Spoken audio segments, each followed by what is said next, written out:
So I tell her, honey, I don't even want to know where you got that thing, but it's going straight back to the store. And for God's sakes, take down those ridiculous decorations.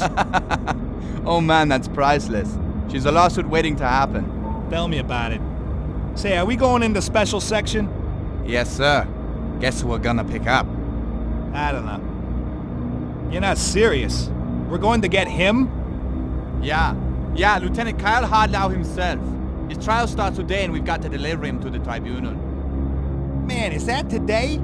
I thought it would take the tribunal at least another 3 weeks to prepare. No, sir. They're fast-tracking this one. Didn't you see the news? He and his crew of commandos wiped out an entire civil service administrative section, surveying the Leonidas Halo. The tribunal wants to get him on the chopping block. Quick. Good riddance, I say. Yeah, I heard that his team... What are they called again? Alpha Black Zero. Yeah, right. Alpha Black Zero. Rumor is they exposed some sort of government conspiracy. Really? Nothing on the comnets about that. The only thing I've heard is that they arrested him and his team outside some government building in the Leonidas Halo, and that most of the civil servants inside were dead or wounded. Covert ops, man. I tell you, nothing but a bunch of psychos. Yeah, but why would a cover ops team take down an admin section of the government? What? You some kind of sympathizer? Listen, if this hardlaw guy is really responsible for that sort of senseless butchery, may they fry him in hell for all I care. I'm just saying it's strange. Like I said, bunch of psychos. Ah, here we are. Lieutenant Hardlau, please step out of your cell. You are hereby placed under military oath to speak the truth before God, country, and the institute you serve for as long as you are standing trial. How do you pledge? My oath and pledge is to speak the truth before God, country, and the institute I serve for as long as I'm standing trial. Lieutenant Hardlaw, you are in front of a military tribunal. You understand that you have no civilian rights, and if found guilty, you will be prosecuted under Article 12 of the Free God Act? Yes, ma'am. Very well.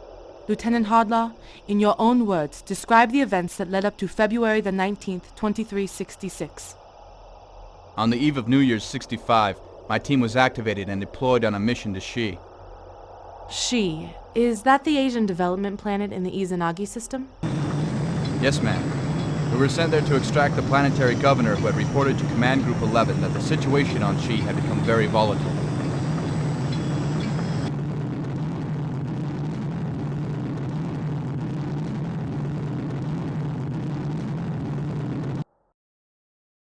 Xi is an Asian planet that was developed by 2137 as part of the Solgov Ethnic World Development Program. It was supposed to become a highly industrialized planet, but over the course of 200 years, the residents hadn't managed to establish an industrialized economy. These programs were typically designed by Solgov's Planetary Development Bureau to permit the commercial exploitation of planets by terraforming them into becoming habitable for humans.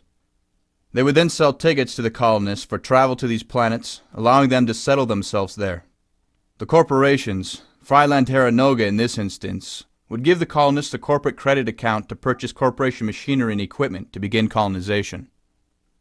Conceptually, the colonists start out as farmers and over the course of some 100 years manage to build their own society and economy. When the economy has evolved to a pre-industrial state, the Planetary Development Bureau appoints a planetary governor who oversees the transition into a post-industrial state. When this goal has been achieved, the corporation and the planetary governor help the colonists to set up a democratic government and constitution. Once established, this government will be given the opportunity to reacquire the planet from the corporation, most likely with funds procured from local companies. Within 50 years, the planet will be invited to join the Federated Planets of Sol government. This program allows Solgov to create newly inhabitable planets and to earn extra state capital while doing so.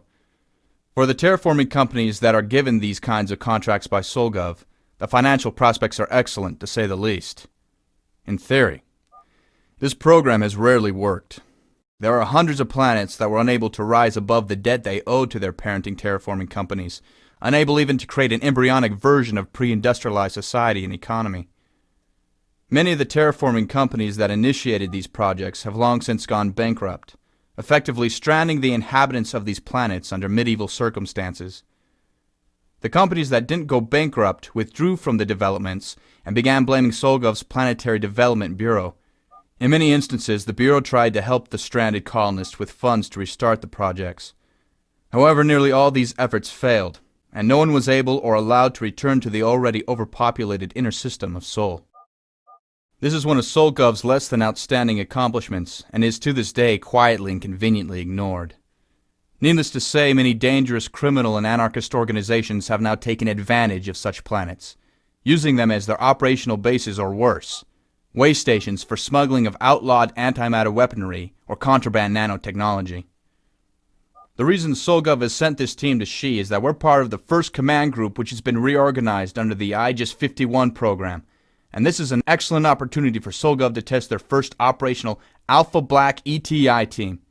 The planetary governor of Xi, George Panshin, has warned Command Group 11, which patrols the Izanagi system, that the local populace is under the influence of an unknown political organization with a strong militant arm.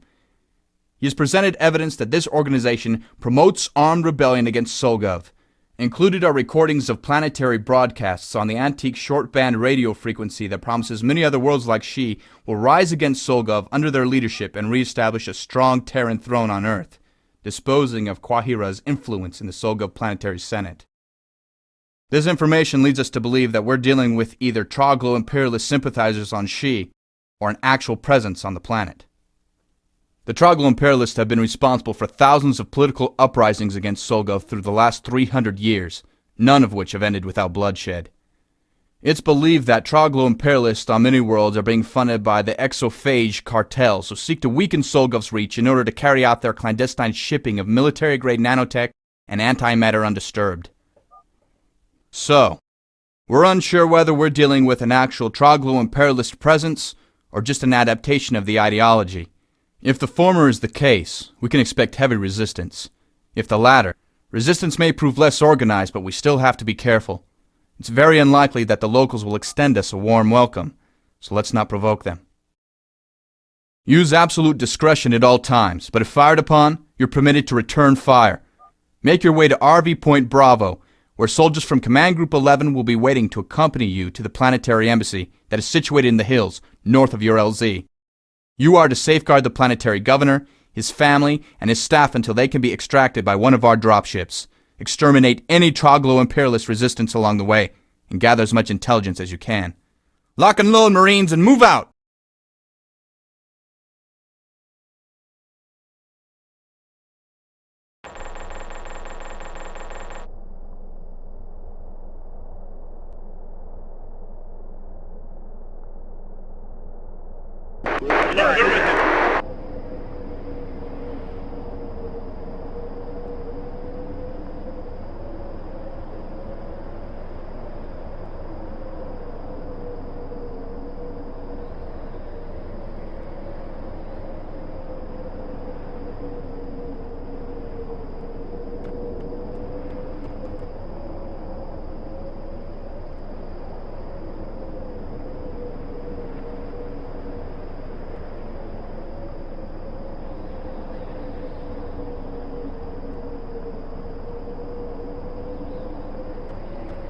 Affirmative.